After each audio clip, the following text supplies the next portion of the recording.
WhatsApp guys, welcome back once again. दोस्तों, आज की कहानी का नाम है टूरिस्ट। तो कहानी की शुरुआत होती है एक लड़की से जो किसी डार्क रूम में बंद है और उसके ऊपर कुछ लोग एक्सपेरिमेंट कर रहे हैं। वो चिल्ला रही है, चीख रही है, लेकिन आसपास खड़े लोगों में उसे कोई भी मदद करने नहीं आता। और इसी के साथ ये सीन यहीं कट होता है, जिसके बाद हम कुछ न्यूज़पेपर कटिंग को देखते हैं जहाँ पर बताया जा रहा था कि ब्राजील में आने वाले पिछले 1 साल में बहुत सारे टूरिस्ट अपने घर वापस नहीं जा पाए और इनमें से ज्यादातर लड़कियां थी जो कि यंग होती हैं। अब इस न्यूज़पेपर कटिंग में किस बारे में बात हो रही है और जिस लड़की को हमने कहानी की शुरुआत में देखा था वो कौन थी, ये सब सवालों के जवाब आपको आगे मिलेंगे। यहाँ से कहानी पहुंचती है 2 महीने बाद, जहाँ पर हम एक टूरिस्ट बस को देखते हैं जो कि ब्राजील के एक गांव की ओर जा रही है। लेकिन उसका ड्राइवर बस को फरारी की तरह चला रहा होता है, जिस वजह से वो एक मोड़ पर जाकर अटक जाती है। अब बस पलटने ही वाली थी कि तब तक सभी लोग एक एक करके बाहर आ जाते हैं और फिर बस सीधा नीचे खाई में जाकर गिरती है। लेकिन अच्छी बात यह थी कि किसी को यहाँ पर चोट नहीं आई थी। पर अब यहाँ इन्हें कोई बस मिलने वाली नहीं है क्योंकि इस रास्ते में ज्यादा लोग ट्रैवल नहीं करते, क्योंकि कुछ लोगों का मानना है कि ये एक भूतिया रास्ता है। लेकिन इन सब बातों पर ये सारे टूरिस्ट अनजान है, इन्हें कुछ आइडिया नहीं है कि आगे क्या होने वाला है। इसी दौरान हम एलेक्स नाम के लड़के को पीरू नाम की लड़की से मिलते हुए देखते हैं, जो उन्हें 2 और लोगों से मिलवाती है और फिर इन्हें कुछ और लोग मिलते हैं और फिर इनका अच्छा खासा टाइम पास होने लगता है। लेकिन तभी वहाँ एक पैसेंजर से ड्राइवर के साथ लड़ाई हो जाती है, जब वो उन्हें बताता है कि आगे का सफर आप लोगों को पैदल ही तय करना होगा क्योंकि यहाँ पे कोई बस आने वाली नहीं है, जैसे कि मैंने आपको पहले ही बताया था। लेकिन उसी दौरान उन्हें 2 लड़कियां दिखती हैं जिनके हाथों में नारियल था, यानी कहीं आसपास कहीं पर बीच है। इसलिए वो लोग अब फौरन बीच को ढूंढना शुरू करते हैं। पर बीच तक पहुंचने के लिए उन्हें जंगल के बीच से होकर गुजरना पड़ता है, जो कुछ ही देर बाद उन्हें वो बीच मिल भी जाता है। बीच देखकर सभी लोग पागल हो जाते हैं और बहुत ही एंजॉय करते हैं। अब वो वहीं बने एक बार में जाते हैं जहाँ पर ये लोग आपस में खूब बातें करते हैं और एक दूसरे के बारे में भी जानते हैं। एलेक्स सभी को बताता है कि वो अमेरिका में स्ट्रीट होल्डर का काम करता है और यहाँ वो अपनी बहन बिया के साथ आया है। उधर दूसरी ओर हम पेरी को एक लड़के से बात करते हुए देखते हैं जो कि यहाँ का लोकल था। उसका नाम होता है कीको। असल में वो इंग्लिश जानता था और ये पीरो को सही लगता है क्योंकि यहाँ पे बहुत ही कम लोगों को इंग्लिश बोलने आती है। इसलिए वो अपने सभी दोस्तों को कीको से मिलवाता है और कुछ इस तरह से उन दोनों की भी दोस्ती हो जाती है। लेकिन जिस बार में ये लोग बैठे हैं वहां पर काम करने वाली वेट्रेस एक डॉक्टर को बताती है कि 8 अमेरिकन आए हमारे पास, आप बस हुक्म करिए फिर हम इन्हें देख लेंगे। लेकिन वो डॉक्टर उसे थोड़ा वेट करने को बोलता है। कुछ समय के बाद रात हो जाती है और यहाँ पर एक बहुत ही शानदार पार्टी होती है जिसमें दबाकर सभी लोग नशे और ड्रिंक करते हैं। उसी दौरान फिन को वहाँ एंजेलिना नाम की लड़की मिलती है जो उसे इंटीमेट होती है, लेकिन बाद में वो उसके सारे पैसे लेकर भाग जाती है और बहुत ही अजीब बिहेव करती है, जो कि फिन को काफी वियर्ड भी लगता है। लेकिन वो आकर दोबारा से पार्टी ज्वाइन कर लेता है। अब यहाँ ये लोग एक एक करके नशे में सोने लग गए थे। ऐसे ही देखते देखते सुबह हो जाती है। लेकिन जब सुबह ये उठते हैं तो ये लोग अपनी जगह पर नहीं थे, सभी इधर उधर बिखरे हुए थे। एलेक्स भागते हुए बीच में जाता है और देखता है कि उसकी बहन बिया बीच किनारे पड़ी हुई है। वो उसे उठाता और बताता है कि जरूर कल हमारी ड्रिंक में किसी ने कुछ मिला दिया था। मैंने सभी के सामान बहुत ढूंढने की कोशिश करी पर वो कहीं भी दिखाई नहीं दे रहा है, यहाँ तक कि हमारा पासपोर्ट भी चोरी हो चुका है। ये सुनकर बिया पूरी तरह से चौंक जाती है और फौरन अपने बचे हुए साथियों को ढूंढना शुरू करती है। लेकिन यहाँ हम दूसरी ओर इन्हीं के साथ आए एक कपल को देखते हैं जिन्हें कुछ गांव वाले लोग बांध कर ले जा रहे थे। लेकिन उनका तरीका बहुत ही अलग था। वो उन्हें 2 रस्सियों के बीच में बांध कर ले जा रहे थे, जैसे कि पहले के जमाने में आदिवासी लोग अपने खाने को ले जाया करते थे। शायद ये भी उन्हें अब खाने के लिए ले जा रहे हैं। लेकिन तभी उसमें एक लड़की को होश आता है, वो भागना शुरू करती है पर जाकर एक खाई में गिर जाती है और उसकी मौत हो जाती है। और उधर दूसरी तरफ वो लोग उस लड़की को भी जान से मार देते हैं। यानी कि इनका मकसद साफ दिख रहा है, ये करना क्या चाह रहे हैं। ये जरूर किसी तरह के कैनिबल हो सकते हैं जो लोगों को मार कर खाते हैं। लेकिन अभी तक बिया के दोस्त इन सब बातों से अनजान है, उन्हें कुछ भी नहीं पता कि यहाँ क्या हो रहा है। वो फिलहाल अपने खोए हुए दोस्तों को ढूंढ रहे हैं, जिसके लिए वो पुलिस के पास भी जाते हैं। लेकिन हैरानी की बात ये थी कि इस गाँव में पुलिस नहीं है और ना ही गांव के लोगों को पुलिस के बारे में कुछ मालूम है। ये लोग उनसे बात करने की बहुत कोशिश करते हैं पर अफसोस उन्हें इंग्लिश नहीं आती, जिस वजह से ये ऐसे ही भटकते रहते हैं।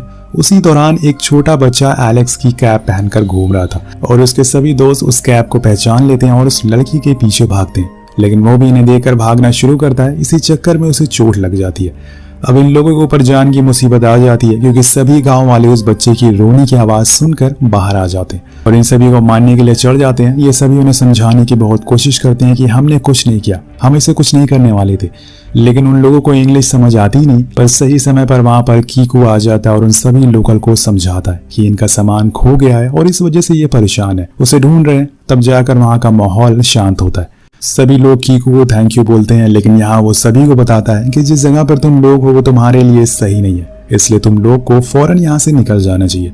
लेकिन वो लोग आखिर जाएं तो जाएं कहाँ? यहाँ से तो कोई बस जाती नहीं है। वो बताता है कि ऐसा नहीं है, यहाँ से 2 दिन बाद एक बस जाएगी, तुम उसमें बैठ कर जा सकते हो, लेकिन 2 दिन के लिए तुम्हें किसी सेफ जगह पर रहना होगा। चलो तुम मेरे अंकल के घर चल सकते हो, वहां तुम 2 दिन रहना और फिर बस लेकर निकल जाना। उधर हम उसी डॉक्टर को देखते हैं जिसका नाम है जुमारा। वो यहाँ का लोकल और एक अकेला डॉक्टर है इस गांव का, इसलिए सभी लोग उसकी बहुत रिस्पेक्ट करते हैं, लेकिन उनके पीठ पीछे वो बहुत बड़े बड़े काम करता है। इसी दौरान उसका एक आदमी उसे एलेक्स और उसके साथियों की फोटो दिखाते हुए बताता है कि कीकू इन लोगों को हमारे पास लेकर आ रहा है, आपको घबराने की जरूरत नहीं है। यानी कि कीकू भी इन लोगों के साथ मिला है, वो उन्हें अंकल के घर नहीं बल्कि इसी डॉक्टर के पास ला रहा है। तभी वहाँ जुमारा का एक आदमी आता है जो उसे बताता है कि जिन 2 टूरिस्ट को हम लेकर आ रहे थे वो दोनों मर चुके हैं, और ये बात जुमारा को पसंद नहीं आती, इसलिए वो उसे कहता है कि अब बस 6 बचे रह गए और इसकी वजह सिर्फ तुम हो। ये बोलकर वो एक स्टिक को उसकी आंख में घुसा देता है और उसकी आंख बाहर निकाल लेता है। अब ये काफी भयानक सीन होता है और हमें ये जुमारा की दर्दगी को दिखाता है कि वो क्या कर सकता है, किस हद तक जा सकता है। वहीं दूसरी ओर सभी लोग इन सभी बातों से अनजान कीकू के साथ उनके अंकल के घर जा रहे हैं। उन्हें इस खतरनाक जंगल से होकर गुजरना पड़ता है, पर बीच में उन्हें एक वाटरफॉल दिखाई देता है और इन्हें बस वाटरफॉल और बीच दिख जाए फिर क्या था, वो सभी उसमें कूद जाते हैं और एंजॉय करना शुरू करते हैं। अब कीकू उन्हें उसी पानी के नीचे बनी हुई गुफाओं के रास्तों से आगे ले जाता है। ये रास्ता उनके अंकल के पास जा रहा था, लेकिन रास्ते में उसके अंदर उन लोगों के लिए दया आ जाती है। उसे लगता है कि ये अच्छे लोग हैं, इसलिए वो उन्हें सच में एक सेफ जगह लेकर जाने लगता है। आगे वो लोग फिर से थोड़ी मस्ती करते हैं, लेकिन इसी चक्कर में कीकू के सर पर चोट लग जाती है। वो बेहोश हो चुका था, इसलिए वो सभी उसे फौरन पानी से बाहर निकालते हैं और उसे होश में लाते हैं, लेकिन उसकी हालत अब ठीक नहीं थी। अब उनके पास उनके अंकल के घर जाने के अलावा कोई और ऑप्शन नहीं था। वो सभी उसे फौरन पास में ही अंकल के घर ले जाते हैं। अब ये इस बात से अनजान है कि उसके अंकल असल में वही जुमारा ही है जो इनकी जान के पीछे पड़ा हुआ है। ये उस घर के अंदर जाते हैं, लेकिन वहां पर बिल्कुल अंधेरा था और सबसे गौर करने वाली बात ये थी कि यहाँ पे हजारों की तादाद में फॉरेनर के पासपोर्ट थे। ये सारी चीजें देखकर सभी थोड़ा डर जाते हैं, लेकिन पहले उन्हें कीकू की मरहम पट्टी करना होगा, जिसके लिए वो कुछ मेडिकल किट ढूंढने लगते हैं, लेकिन इस घर में काम की चीज मौजूद ही नहीं है, इसलिए उन्हें मजबूरन उसके घाव पर टाके लगाने पड़ते हैं और कीकू इतना दर्द की वजह से फिर से बेहोश हो जाता है। अब यहाँ बी एलेक्स इस घर के बारे में बात करते हैं, और क्योंकि उसे यहाँ पर काफी अजीब लग रहा था, लेकिन वो कहता है कि ये जंगल के बीच में है, इसलिए तुम्हें डर लग रहा है। हम कुछ ही देर में यहाँ से निकल जाएंगे, तुम यहाँ दिक्कत मत लो। लेकिन जब इनके निकलने की बारी आती है तो बाहर तेज बारिश होना शुरू हो जाती है। फिर ये डिसाइड करते हैं कि आज रात ये यहीं रुक जाते हैं और कल सूरज निकलते ही ये निकल जाएंगे, लेकिन इन्हें पता नहीं है कि कल का सूरज ये देख नहीं पाएंगे। रात हो जाती है और सभी सो जाते हैं, पर तभी अचानक से वहां पर एक हेलीकॉप्टर उतरने की आवाज आती है। सभी लोग जाग जाते हैं। कीकू फौरन भागते हुए बाहर जाता है और उस हेलीकॉप्टर से जो लोग निकल रहे थे उन्हें अंदर जाने से मना करता है। असल में ये जुमारा और उसके साथ के लोग थे जिन्हें इन लोगों ने यहाँ रुकने की खबर मिल चुकी थी। अब जब जुमारा कीकू से कहता है कि तुम्हारा काम हो गया है, तुम जा सकते हो, लेकिन वो मना करता है और इन लोगों को नुकसान ना पहुंचाने के लिए कहता है। पर जुमारा अब कहाँ रुकने वाला था, वो उसे धक्का देकर भगा देता है। उसे मजबूरन यहाँ से जाना पड़ता है, लेकिन उसे जाता देखकर सभी लोग घबरा जाते हैं और उन्हें कुछ समझ नहीं आता कि असल में यहाँ सब क्या हो रहा है। तभी जुमारा अपने आदमियों से कहता है कि सभी को बंदी बना लो। उसमें से सबसे पहले बारी थी एमी की। जब उसकी आंख खुलती है तो वो खुद को ऑपरेशन थिएटर में पाती है। उसके पास जुमारा खड़ा था और उसने उसे एनेस्थीसिया लगा दिया था, जिससे कि वो बस सुन और देख पा रही थी। वो जुमारा उसे बताता है कि मैं एक एक करके तुम्हारे बॉडी पार्ट को निकाल लूंगा, पहले तुम्हारी किडनी, फिर तुम्हारे लंग्स और फिर तुम्हारी आंखें और आखिरी में तुम्हारा दिल। बेसिकली जुमारा ऑर्गन निकाल कर स्मगल करता है। अब उसके साइड में फिन भी बंधा हुआ था और वो ये सब बातें सुन रहा था और देख भी रहा था। अब बात करते करते जुमारा एक एक करके उसके पार्ट निकालना शुरू करता है। ये सब वो देख रही थी क्योंकि वो जिंदा थी। उसने अभी तक उसे मारा नहीं था, क्योंकि ऐसा करते ही उसके बॉडी पार्ट बेकार हो जाते। इसलिए जब वो सारी चीजें पहले निकाल लेता है और आखिरी में जैसे ही उसका दिल निकालता है, उसी समय वो दम तोड़ देती है और ये सब फिन देख कर रोने लगता है। वो तो यहाँ पर एंजॉय करने आया था, लेकिन ऐसा कुछ हो जाएगा उसे पता नहीं था। लेकिन अब यही हकीकत है और उसे एक्सेप्ट करना ही पड़ेगा। उधर हम एलेक्स और उसके साथियों को देखते हैं जो बाहर कुत्तों के पिंजरे में बंधे हैं, लेकिन उसका साथी जॉन जैसे तैसे करके खुद को छुड़ा लेता है और पहुंच जाता है उसके बाहर। लेकिन इतने में वहां पर डॉक्टर का आदमी आ जाता है और उन्हें मारने लगता है। लेकिन तभी हम कीको को देखते हैं जो वापस आ गया था इन लोगों की जान बचाने के लिए, क्योंकि इन सभी के पीछे उसी की गलती थी। अब वो यहाँ पर अपनी गलती को सुधारने के लिए आया था। इसलिए एलेक्स अपनी बहन और उसके साथी से कहती है कि तुम लोग नदी के किनारे जाओ और वहां जाकर हमारा इंतजार करो, हम फिन और एमी को लेकर आते हैं। लेकिन जब एलेक्स एमी को देखता है तो उसके होश उड़ जाते हैं। उसकी पूरी बॉडी बीच से कटी हुई थी, लेकिन फिन बेहोशी की हालत में था। वो उसे उठाता और वहां पर नर्स भी मौजूद थी, लेकिन वो पहले से डरी थी और इन्हें कुछ नहीं कहती।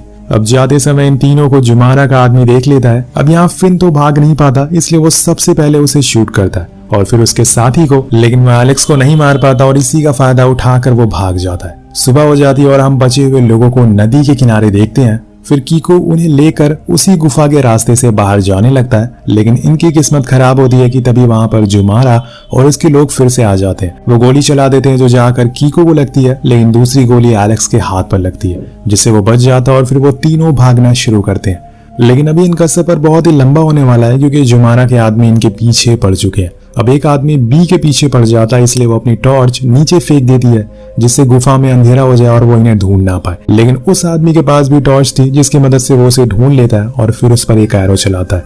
लेकिन बी उस एरो को उल्टा उसी की गर्दन में घुसा देती है, जिससे कि उसका पत्ता साफ हो जाता है। जिसके बाद बी जाकर अपने साथियों से मिल जाती है और फिर तीनों लोग काफी हद तक बाहर आ जाते हैं। लेकिन वहां हमें डॉक्टर मिलता है जो इन तीनों को ढूंढ रहा था। अब इतने में एलेक्स आकर उसके सर पर पत्थर मार देता है, जिससे कि वो वहीं गिर जाता है। लेकिन इसी पल वहां पर एक और अनजान आदमी आता है, जिसके हाथ में बंदूक थी।